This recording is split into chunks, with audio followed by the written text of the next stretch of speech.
এইখন দরজা দেখিছে না, ভাল দরজা। এইখন এখনো ভাল দরজা।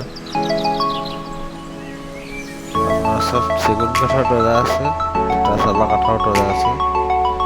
10, 12, 15। এইখানে এখন ভাল দরজা দুটা চালা কাঠের, ভাল।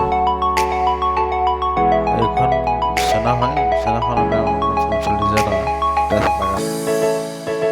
এইখন দৰজা 12,000 টাকা।